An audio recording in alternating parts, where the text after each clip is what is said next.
We got to air it out. Let's air it out. So we got to air it out. Let's air it out. So how do you say that? Air it out? Air it out? Air it out.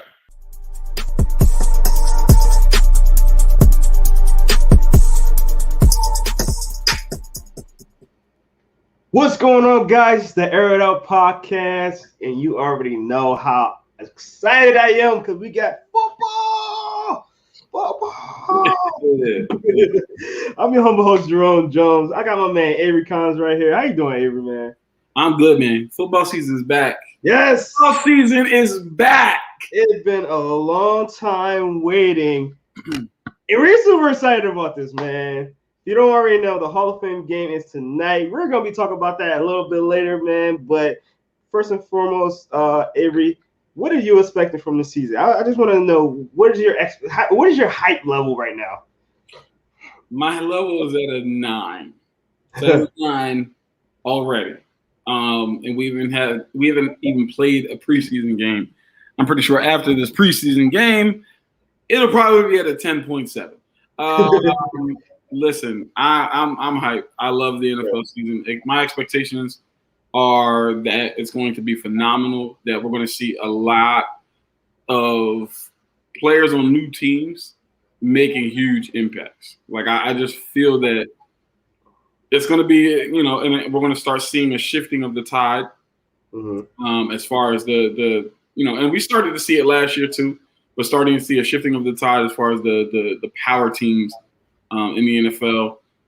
So that's I mean, that's going to be something interesting. We're literally we're coming to the end of the Tom Brady era. Like, he's turning 45.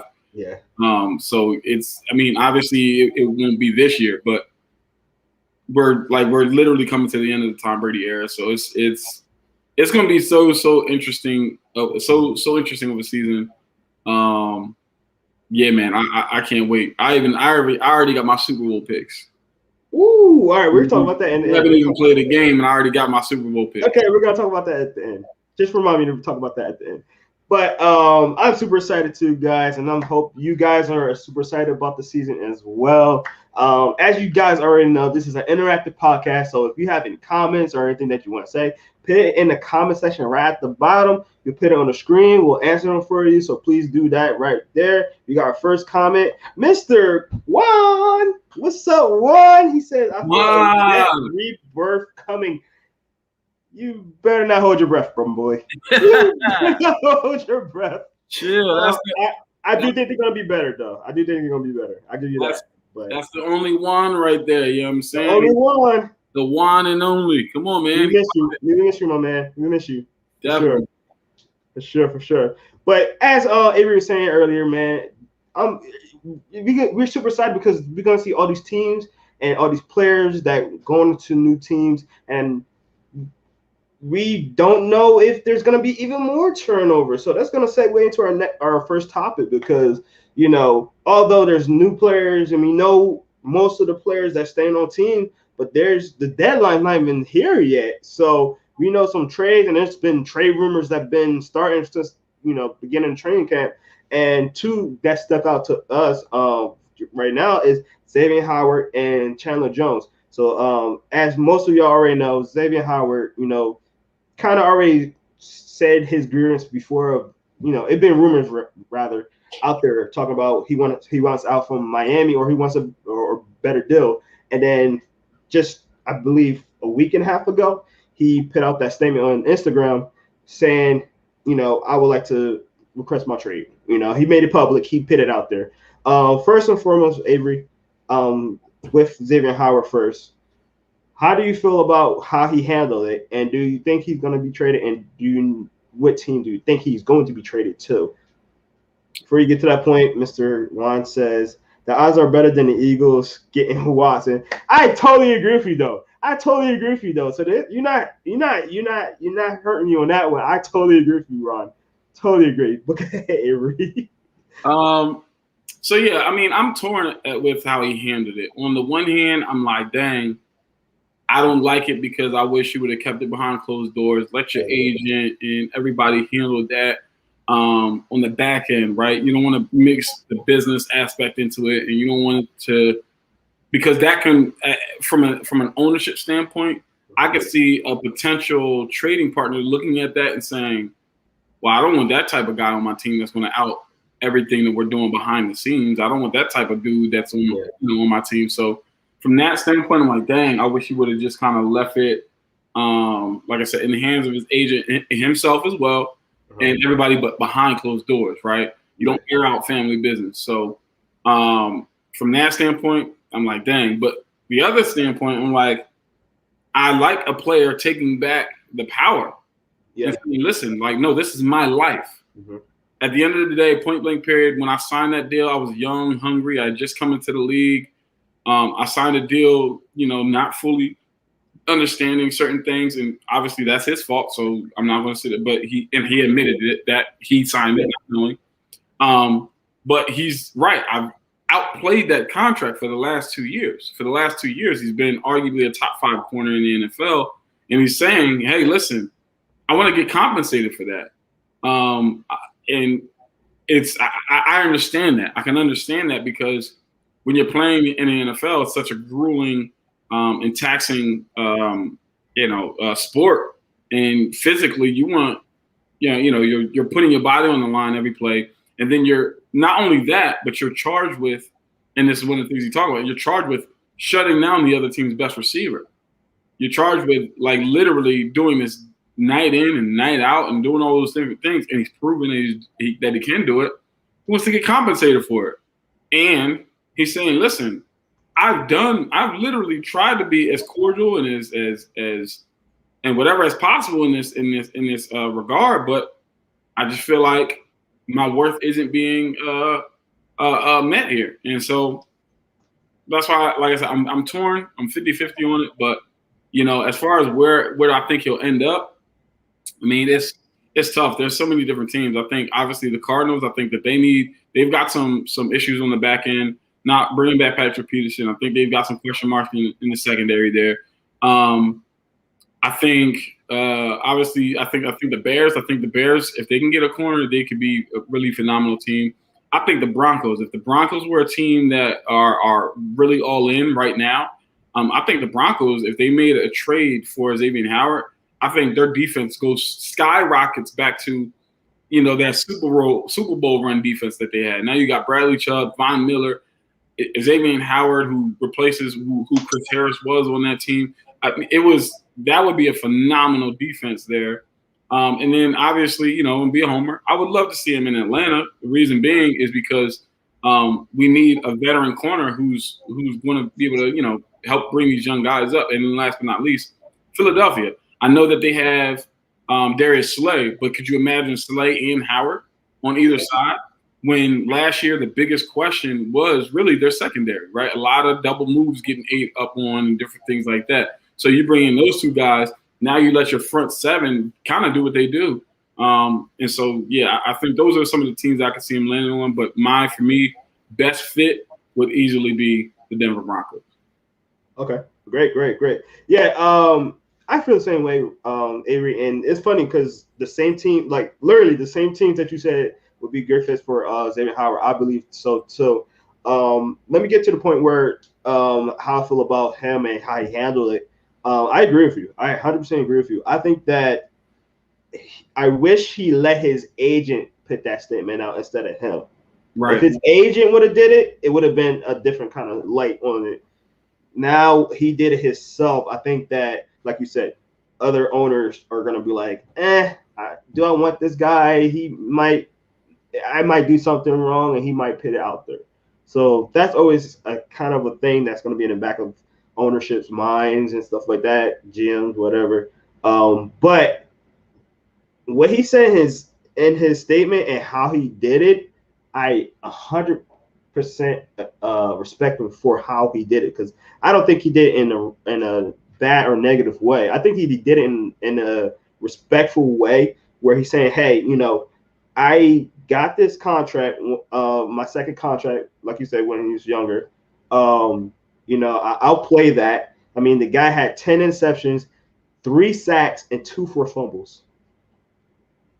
That tells you 10 interceptions alone should just in one season. Yeah. Yeah, 10 interceptions alone. Three sacks for a corner is big. So that's crazy. But he outplayed his contract. He said that, when there's a lot of verbiage in his contract that he wasn't aware of, that, he made a mistake, and it was his fault.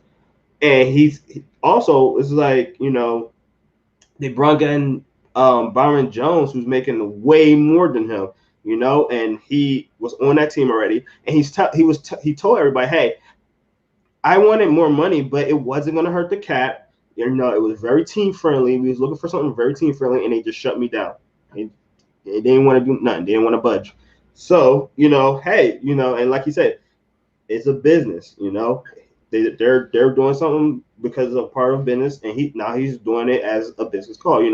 He said, "Hey, I love my teammates, I love my coaches, but a business is a business. I gotta do what I gotta do for myself."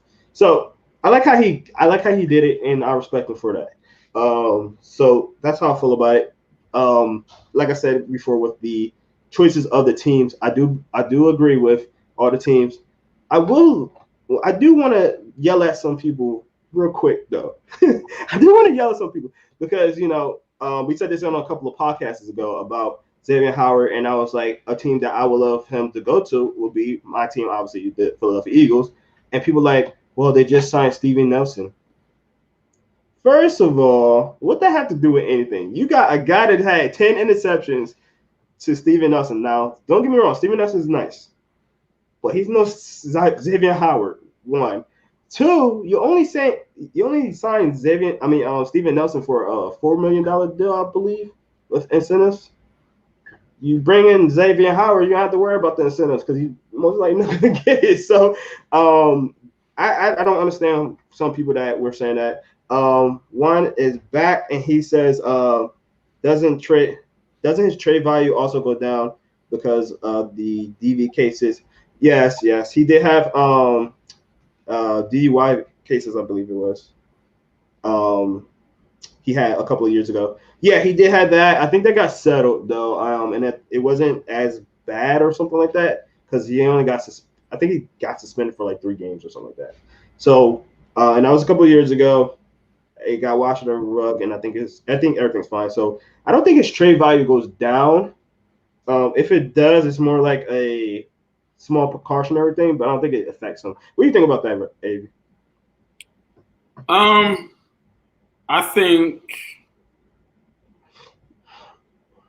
don't think it goes down because if it was such an issue, they would bring it up a lot more, right? Mm-hmm. More importantly, like if we're just going to be completely honest, the fact remains, if you can produce, the NFL really doesn't care. Yeah. That's what it boils down to. Let's just keep it real. Like their moral compass is not something that people need to be. I mean, not to bring it up, but you already see what's going on with Deshaun Watson, and we still don't have full cases. And that's what I'm saying. So it's just like the NFL moral compass is not something that people need to be hanging their hat on. They really don't care as long as you can play. Like I said, we've seen it. Like you said, you've seen it with Deshaun Watson. You saw it with Joe Mixon. You saw it with, all these, and I'm not even talking about, I'm not even talking about, just a Deshaun Watson caliber player. We've seen it with players who aren't on the Deshaun Watson level, but also get, like a slap on the back when it comes to certain things like that. If you can perform, and you're talking about a top corner in the NFL, if you can perform, they don't care. Definitely. Juan, I get your point on this where you say he missed games. Every player missed games. That's first and foremost. Every player missed games. And my second point is, yes, he's 2 years into his 5-year deal, but you got to remember, you just signed somebody on the opposite side of him who wasn't as productive as him. And I'll comment on that as well. He missed 10 games in 2019. Who cares? 2019 is 2 years ago. In 2020, he balled out and was one of the best corners in the league. He proved I bounced back. 2019 is so far in the past at this point. And then to your point, Jerome, you signed a corner who wasn't as productive. He's more, and I will say Byron Jones is way more versatile. He's definitely versatile, but again, it's from a production standpoint. Xavier Howard, all he's saying is I want to feel appreciated. Mm-hmm. And so I understand that. Again, yeah, I mean, you bring in a guy that could potentially be my replacement. Why, you know what I mean? Mm-hmm. Like, I want to feel secure about how I feel and how you want me on this team. Like, Mm-hmm. do you still want me on this team, or he's really my replacement? Because not only that you signed a guy for that much money, that same year you drafted I believe, first round pick.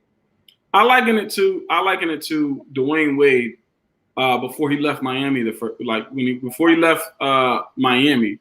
That's I'm sorry, Chris. That's what it is. He don't have that guaranteed money right now. That's why he wants that money. That's what it is. It's clearly guaranteed money. Yeah. He's not worried about the years. He wants to be in Miami, clearly. But he wanted to be in Miami, but it was about the money. But yeah, I agree. Byron Jones is not a ball hawk. He is a man corner that takes away a side. And I think, in my personal opinion, he's a top 5 man corner in the NFL, especially when it comes to bump and run. That's just my opinion based on the film that I've seen. But again, you look at it, I liken it to the Dwayne Wade situation when he left Miami. He said, "Listen, man, my entire career, I've never been the highest paid player on the team. I'm coming to the end of my career. I've taken pay cuts for LeBron and Chris Bosh to come here. And now they're gone. I stayed loyal. I brought you guys a championship. I brought LeBron and Bosh here, got us 2 more championships. Now I want to be compensated.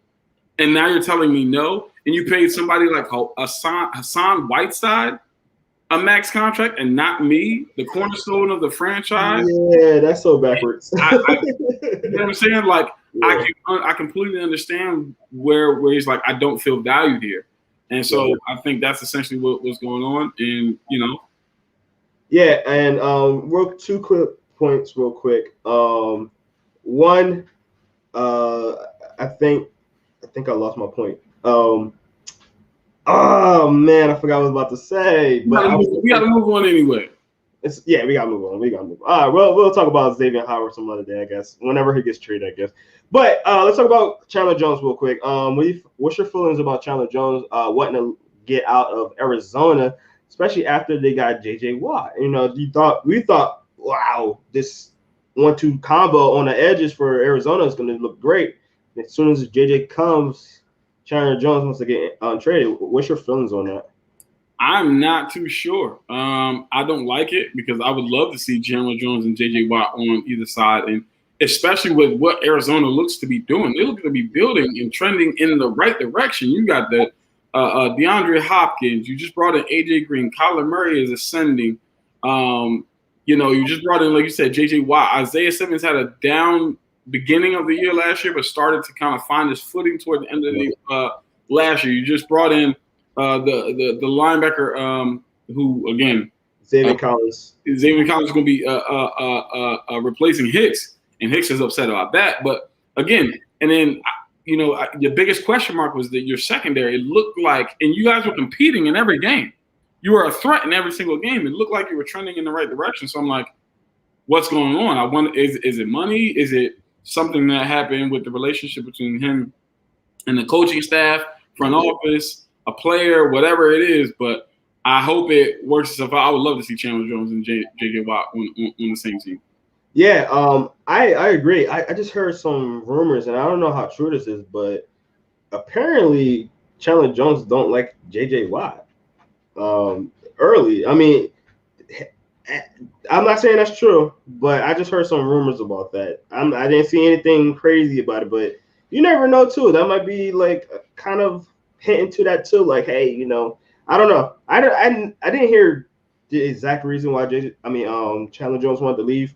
I heard that it might be J.J. Watt as well. I don't know. I never heard anybody hate on J.J. Watt, though. That's weird. I wonder if it's a clash of leadership, right? Like J.J. Watt is he's a natural leader, right? He's in, and Chandler Jones, coming off injury and everything, maybe he felt like you're trying to take over my locker room when I'm the leader. So maybe that could be something that is a cause for confusion. So maybe that's the case. But again, Chandler, if you want to be traded because of that, that doesn't show to me that there is a thing called too many alphas in the room. There is a thing about that. I agree, but I think, me personally, and this is my personal opinion, that's when, as a true leader, you go to J.J. Watt.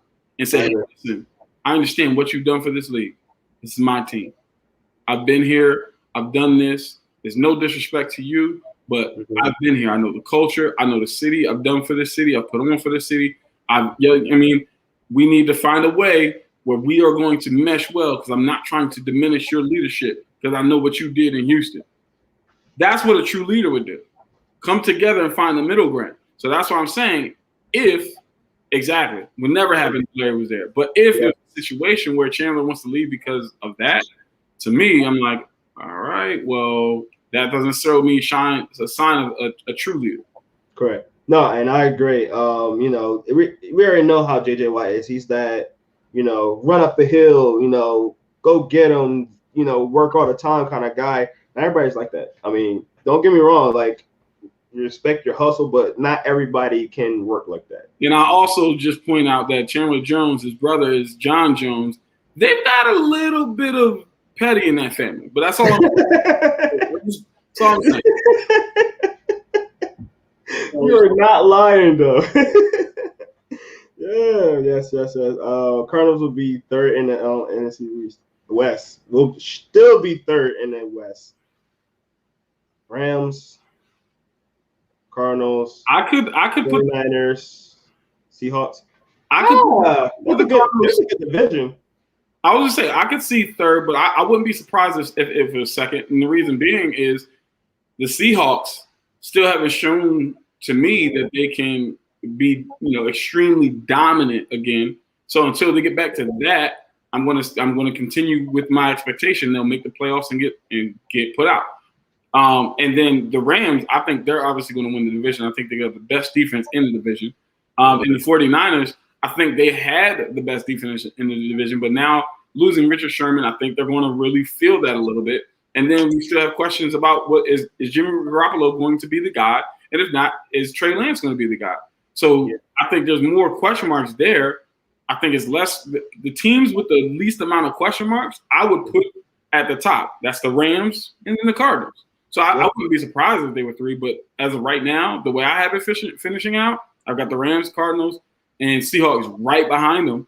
But that's just my personal opinion. I 100% agree on that, because don't be surprised if the Seahawks take a step back this year. I mean, they have not been drafting well. They have not really picked up anybody. Their offense, gets carried by Russell Wilson a lot.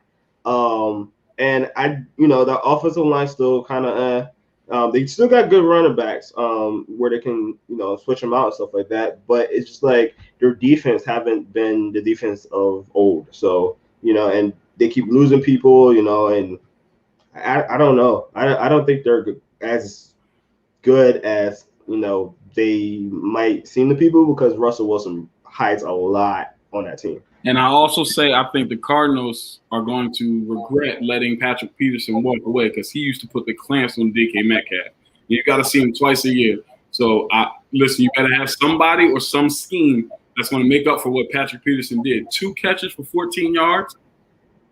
Name another corner in the NFL like that's really doing that to somebody that good. Facebook user says the Hawks are last place. Cardinals might be able to jump into first. Yeah, I mean, it's potential. I mean, I'm not sure about the Cardinals being first. I think honestly, the top 3 you can probably shuffle all 3 of them. Oh, for sure. Yeah, if the 49ers can stay healthy, I think so. Facebook user say, "What's up, Drum? Been a while. I could catch your show. I appreciate you being on, man. I gotta figure out who you are as well." You got the Facebook user thing going on, so you can put your name on it. You just got to go to the top and register your name for StreamYard. So that'd be great if you could do that. I'll check who you are in a second. But let's move on to the next topic. The top 3 tight ends heading into 2021. This might be easier than we want it to be. But Avery, I'm gonna let you start it off. Who is your top 3 guys heading into 2021? Before you go, as you guys already know from our previous podcast, this is not going on past history. This is not going on any of that. This is going into 2021. So it could change up. If you think somebody can step up to the top 3 tight ends. So it's just 2021. Who's the top 3 tight ends heading into 2021? Avery, who you got? Yep. Well, Johnny Dean. What's up, Johnny Dean? My guy. How you doing, man? How you doing? Johnny, what's up, man? Thanks for joining. So I mean, it's pretty easy, right? I might shock people with my number 3. I might even shock people with number 1. So I'll start with number 1. Okay, Juan. I dig it. Okay, so me and Juan agree with number 1. I think it's going to be George Kittle. I don't think it's going to be Travis Kelsey. Not from a yard standpoint or anything. I like well-rounded tight ends. George Kittle can block and go get the football. That's what I like to see in my tight end. I love the new age tight end where they're very, very much of the mode of a Tony Gonzalez, Antonio Gates, right? Very athletic, can go and catch anything, can run any route, can run against corners, safeties, linebackers. I love seeing all of those things. But I also love seeing you get into the trenches and get busy. That's why one of my favorite tight ends of all time is Jason Witten. He would give you yards, but he would also get in and block. That's why I love George Kittle. George Kittle is not afraid to block. I mean, they rave about his blocking sometimes more than they do even his pass catching ability. That, to me, is an underrated and lost art in the tight end position right now. You're seeing a lot of the Darren Wallers and Travis Kelce's and Evan Ingrams and even Kyle Pitts and all of these guys who are coming in who are extremely athletic, but can you get in the trenches and block? That's my biggest question. So I'm going number 1, George Kittle. I think he's going to, bounce back from his late season injuries. He's going to come back with a vengeance, and he's going to do his thing. Obviously, and if Jimmy Garoppolo is the starter, he's definitely going. That's his favorite target. He did. In addition to him being his favorite target, if Jimmy Garoppolo ends up, getting on the bench and Trey Lance comes in, what better safety blanket than to have a tight end like George Kittle? So I love that. Number 2, I'm going to go with Travis Kelsey. I think Travis Kelsey is just going to do what Travis Kelsey does. Obviously, we know Patrick Mahomes loves him as a target. Travis Kelsey is easily a top 5 tight end in NFL history. So there's no denying that. I think Travis Kelsey continues to do that. We haven't seen a major fall off in his game just yet. He can run routes. He can catch. He can go up and get it. He's extremely smooth and crispy with his routes from a tight end position. So, I think that Travis Kelsey is just going to continue to do what Travis Kelsey does. So he's number 2. I'm not going with Darren Waller at number 3. Like I said, the reason being is because I like well-rounded tight ends. And I'm going to shock a couple people here. I actually think Dallas Goedert is going to be a number 3 tight end in the league. Why? Because he can get the football and he can block. Again, I think with the fact that the Eagles were clearly trying to move on from the other Zach Ertz. Thank you. They were trying to move on from him, so they're clearly trying to put Dallas Goedert into the fold. I think with that being said, I think he's going to come in and show people like, no, I'm really that guy. I'm really that good. I think in addition to that, Jalen Hurts, again, with having the weapons that he's going to have on the outside, with the weapons he's going to have on the outside with Smith and Jalen Reagor and all those different things, they're going to be able to threaten every single part of the field. And if they get down the field, that makes it so much easier for Goddard to work. And Jalen is a very high IQ player, so I think that Goddard is going to be good. And then my 2 honorable mentions, obviously Darren Waller, right? I'm not going to forget about him. I think Darren Waller is obviously going to have a really good season. Again, I need to see more from a blocking standpoint. I got to see it.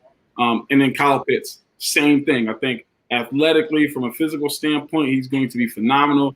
He's got speed, he's got size, he's got strength. He can go up and catch the football. He can run routes, all those different things. Mark Andrews is another guy. I actually was thinking about putting him in the 3 spot, but I think Dallas Goedert just takes a leap. That's the reason I gave Goddard the spot over Mark Andrews. And then finally, I know this is going to shock some people, and this is why he's an honorable mention. He's not in the top 3, but do not be surprised if Tim Tebow is a top 10 tight end this year. Don't be surprised.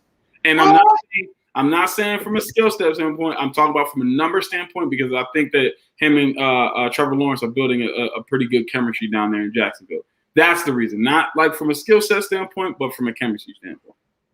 Interesting. So you think he's going to get a lot of targets? Yes. Interesting. Wow. I never thought I was going to hear that name. Fantasy sleeper Tim Tebow. Ooh, okay. He's giving out his strategy early, guys, with our fantasy league coming up. But, man, that is crazy. Juan's actually might agree with you. He says Tebow registers 750 yards this year, and I'm buying his jersey. If he does it. Okay, we'll see. We'll definitely if he gets 750, you got to buy me one too, Juan. How about that? No. I'll do it this way. If he gets 900, you gotta buy me a jersey too, Juan. All right, we're gonna record this and clip that part out so he remembers. Man, that's all right. I like it. You were kind of bold with it. I appreciate it. Juan says, "Deal." I like it. All right. Here's gonna be my top. And obviously, it's literally this difference between the top two for me. I'm gonna pick Kelsey first. The only reason why I'm pick Kelsey first, because I 100% agree with what you said as far as Kittle is a more well-rounded tight end. But don't sleep on Kelsey as a blocker. He's not a bad blocker. He's not as good as Kittle. He's not. And let's also remember that it's not Travis Kelsey, it's Travis Kelce. But Look, it's gonna be Kelsey for me for the rest of my life because I've been calling his brother Kelsey all his life. He ain't say nothing. Then Travis Kelsey let everybody say it for another 7 years before, and now he wants to say something. No, you're Kelsey. I don't care. You're Kelsey. You should have said something before. But anyway, I'll put him number one because they scheme him in that offense more than any other tight end, I think. And I don't think that's ever going to change, especially when you got Tyreek Hill and outside stretching the field. He can get open in the middle all the time, and you got that quarterback too. So that's why I'm always going to pick Kelsey first because, like I said, they scheme up Kelsey. And Avery, we talked about it in that Super Bowl too. Like we talked about how Kansas City literally schemes up Kelsey. It's Kelsey first, then Tyreek Hill. So Kelsey always gets schemed up. I think he's going to always get the target, so that means that he's going to be the better one. So obviously that brings Kittle. So I think Kittle's going to be number two for me. I think that it just speaks for itself. I remember that one time he stiff armed somebody and just had him from front. Dude, that he ran like an extra 30 yards on that play. That was last year, I believe, right? That play was crazy. I wish I had a clip of that. For sure. But my third guy is gonna be the obvious guy. I think it's gonna be Waller, just because he's kind of like Kyle Pitts, except I think Kyle Pitts is a lot faster. And he's proven, and he's a tall guy. He's been in this offense for a while now. He got the chemistry with Derek Carr. I think that he's gonna be the number 3 guy. So I'm being very obvious with this. But I will get my honorable mentions, like you said. Dallas Goedert. If you guys remember last year, I said this, and Dallas Goedert got injured. But I said Dallas Goedert last year was going to take a step over Ertz. I said that. He got hurt. It didn't come to fruition, but he started off the season very, really well. It was looking like I was about to be on a good note on that one. Unfortunately, he got injured. Things happened. It didn't work out. But Dallas Goedert is a guy that I think, I know now he's going to be better than Ertz. I mean, he's going to be the number 1 tight end. We already know that. He's the better blocker. It's a different offense. They're going to, I believe and I hope that they're going to try to run a lot more than they did before. And so Goddard's going to be on the field a lot more than Ertz will be. So I think that's going to be a big factor for him to have a good one. So he's my 4th guy. And like you said, don't forget about Mark Andrews. That's Lamar Jackson's favorite target. But I'm going to go on a limb with this guy right here, Mike Gesicki. You got to sleep on that guy. Mike Gesicki he might be the number one target. Yeah, they got all these new weapons, blah blah, but he's gonna be a target whore. Excuse my language on that one, but he's gonna get all the he's gonna get all the all the targets because he's that middle field guy. He's a young quarterback's best friend, as all tight ends are usually. So I think that he's gonna be one of the other guys I'll put on my list. Cal Pitts, don't get me wrong, very athletic, but I got to see on the field. I got burnt by OJ Howard a couple of years ago. OJ Howard was my Cal Pitts a couple times ago. So when it comes to rookies, especially tight ends, I kind of about it usually because they're not as productive as they are from college. Don't get me wrong. I think Cal Pitts is going to be a phenomenal talent, but I got to kind of see it first. Speaking of college talents, just don't sleep on, and we can move on after this, but don't sleep on Noah Fant either. I think Noah Fant takes a step this year. Oh, yeah. One of our guys that we interviewed last year. Yes, sir. Yes, sir. All right, real quick, we're going to go through these comments because I've been kind of slacking on them. One of them said, this is Johnny, he says 900. Do you think? Again, targets. I mean, if he gets the targets, right? Like right now, like think about who Trevor Lawrence's targets are right now. And as a quarterback, right, as a young quarterback, what would you like to do? Check the ball down and go to your safety blanket, right? So like I don't think he has targets right now that are any defense, I should say, is like, oh man, we got to watch out for this guy. Like to me, the biggest, I mean, and it's really because he's versatile, is Laviska Shenault, right? Outside of that, it's like I don't see anybody that makes me scared, So that's just me. All right. Where was I? Chris says they did say the Eagles' offense will be tight end heavy this season. They've been tight end heavy in the last couple of seasons, so we'll see. Juan says, random question: if y'all can answer at the end for me, who would you say, Giannis? We might not be able to get to that one today, but we will definitely keep that question. Actually, Juan, if you don't mind, after this live broadcast, if you can just copy and paste that and put it into the comment section, we'll answer that from there. No Patriots tight end. I think this team is going to surprise tight end. I do agree with that. They do love their tight ends. Again, we got to kind of see what it is because it's not a Tom Brady offense. Also, it's not even that. For the reason I didn't include, because I wanted to actually include the tight ends from New England, but I think one is because they have two. That's number one. Number two, they're both really good too. I would say the second part to that is I think they're going to run the football more. I think they're going to do a lot of double tight end sets and run the football. I think they're going to be a more run first team. That's the only reason. Okay, cool. I agree. Kyle Pitts is getting 805 touch. 8 touch. Avery will be ecstatic if that happens. He has to be rookie of the year if he does that. I think I'll take it. I want 1,010, but I'll take it. That's some numbers right there. OJ Howard is my breakout or bust tight end this year. You know what? I thought OJ Howard was gonna have it last year, but then it got Gronk because he was looking pretty good in 2019.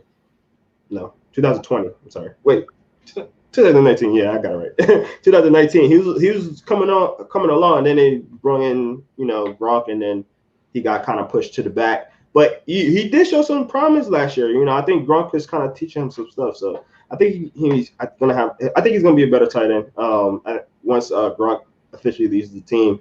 But I think Gronk is always gonna get targets first, no matter what. DJ Chark, Marvin Jones, Shenault, yes sir. Team stuff needs to stop. I can see Pitts getting that. Again, I'm not foreseeing or no, not at all. No, not no. Jimmy. No. But the reason I say the Tebow thing is one because people are sleeping on it, right? They're going to put the slow linebacker or whatever on him because they're like, what? Tebow's a football player. Let's not forget. Yes, he wasn't a great quarterback, but he was always a great football player. Mm-hmm. To deny that is just ignorant and honestly just foolish. Yeah. That he's a football player. Now, again, does he know the ins and outs of being a tight end? Obviously not. But did he try out and make the roster as a tight end? Yeah. So that clearly tells you he's doing something right. Yeah. I'm not saying he's going to be top 5. I'm not even saying he's top 10. I'm saying don't be surprised if he ends up being top 10. That's it. Sorry for me to talk about that. But anyway, we're going to move on to the next topic, which is the Hall of Fame game, which tonight, Avi, how do you feel about it? Like we talked about earlier, it's the first game that we're going to have. It is a preseason game, though. It is a preseason game. So how do you feel about it? Are you going to watch the entire thing? Are you going to be kind of like watching it, but like, you know, doing something else like I usually do sometimes with preseason games? Or what is your feeling on this game, man? Well, I have to teach a class in about 10 minutes. Well, co-facilitate a class in about 10 minutes. But so I'll miss the beginning part of the game. But yes, I will watch every single minute if I can. I love the fact that I love the preseason. I like watching the young guys. I like seeing them compete. I like seeing, no house. I do agree with the age thing. I'm sorry. I do agree with the age thing. I do agree with that age. It been a while. It's been a while. He's kind of older now, but we'll see. Anyway. But yeah, so I love all of it. Yeah, the age thing is crazy. Yeah, but we saw Jason Witten be productive coming out of retirement, being old. Now again, Jason Witten is a true tight end, and so that's the reason why. And it was only 1 year removed, but at the same time, again, everybody keeps talking about this Tim Tebow, and all of those things that y'all are bringing up, his age. He hasn't been in the league for a while. He's been playing baseball. He's been doing all these things. That's the reason teams are going to sleep on him. That's the reason I said, not even from a film standpoint. I'm not saying from a film standpoint, when you look at Tim Tebow, you can be like, yo, he's out here killing it. I'm not saying from an impact standpoint, you're going to be like, oh my goodness, Tim Tebow really made the transition to tight end. I'm saying at the end of the season, the numbers may say he might be top 10. And it's purely based on targets. Chark is good. I like Chark. Marvin Jones is good, but he's been a second-ranked wide receiver his entire career. And then you've got, like I said, Chenault, who is just extremely versatile, but none of those guys I named as any defense saying, yeah, we got to double him. Not one. And because of that, it's a potential for somebody like Tim Tebow to get some targets. That's all I'm saying, especially with the young quarterback who we all see. Young quarterbacks tend to lean on dumping the ball down or leading on the tight end. That's all I'm saying. Man, at the end of MLB is going to target middle linebackers. Linebackers going to target. Okay. I agree 100%. And they're going to forget that Tim Tebow is still 250 pounds. Yeah, he's big. Let's not forget again. He's a football player. Like, we got to remember. And this guy trains like crazy. Like, he trains like crazy. Like, we're not talking about somebody who's just some slouch who just came in and was like, yeah, I think I'm going to give this a try. Tim Tebow played in the NFL. Tim Tebow played in the SEC. Tim Tebow, he doesn't fear anybody. Tim Tebow wasn't sliding out there. Tim Tebow was literally putting his shoulder down in jokers. What are we talking? He's 250 pounds. So you go ahead and get one of the middle linebackers to come up and just think that they're just going to hit Tim Tebow with, and he'll be like, all right, I'm going to get up and keep going. Because he was doing that as a quarterback. He was bouncing off of guys as a quarterback. And that's what I'm saying. And they're trying to get kill shots. So imagine. Yeah. Like, let's just calm it down a little bit. I'm not saying it's going to be anything spectacular. Calm it down. Calm it down. All right. But anyway, he also been out of the league for 8 years and a new position. Let's hold the expectations. What expectation, though? That's what I'm saying. What expectation are you guys hearing from me? I just said from an impact standpoint, I said strictly from numbers. Listen to what I'm saying. Strictly from numbers alone. From numbers alone, it's a potential that he could slide into the top 10. Just his numbers. And it's based on volume, not based on how good he is. It's based on volume. I say that because look at somebody like Michael Thomas. Michael Thomas, 900 yards is a stretch. Like I said, that's why I said if he gets, Juan got to buy me a jersey. But Look at somebody like Michael Thomas. I'm sorry, I never considered him a top 5 receiver in the league, but everybody else did. Why? Because of volume. That's why he broke the record. Volume. You know what I'm saying? But you look at somebody like DeAndre Hopkins, who's putting those numbers up on less targets. Calvin Ridley on less targets. Julio on less targets. Stephon Diggs on less targets. The volume alone could potentially put Tebow there. That's all I'm saying. Volume. All right. Well, let's wrap up the Hall of Fame thing. I just want to say that it's 2 teams that I hate, to be honest. 2 teams I don't like. You know, obviously I hate the Eagles. Hate the Cowboys because I'm an Eagles fan. You heard it here first. He hates the Eagles. I hate the Eagles. No, I hate them because I'm an Eagles fan. And Steelers, I hate them because that's my brother and his dad's favorite team growing up, and it was annoying about it. But we got 150 rings, blah, blah, blah. Anyway, so but I always enjoy football no matter what. So this is going to be one of those games where I'm tuning in. It's one of those. It's a game that's fairly new this season. And I'm definitely excited to see that. But, you know, I can't wait to see more football. So, he also says, I hate the Steelers. I live in Pittsburgh. Definitely, I agree with that. Oh, man, I feel bad for you because those Steelers fans are crazy out there. They really are. But that's going to do it for us today, guys. I'm super excited to see how this goes. I hope you guys have a great day. Make sure you follow us on all our social media, Instagram, Facebook, and Twitter. Also, make sure you follow us on our YouTube channel. Like and subscribe on there. If you are able to watch this later on, make sure you do that on our YouTube channel and put your comments in there. We will answer your comments on there as well. But if you do want to watch us live, make sure you hit that notification bell where you can know when we go live, so you can have your comments like these guys. Thank you, Johnny, for getting on. Thank you, Juan. Thank you, Chris. We do appreciate you guys being on each week. Thank you, guys. I hope y'all have a great day. I hope y'all enjoy your game tonight. We're super excited. I'm going to be getting ready to do this. So thank you guys for doing this. Hope you have a good one, and peace out.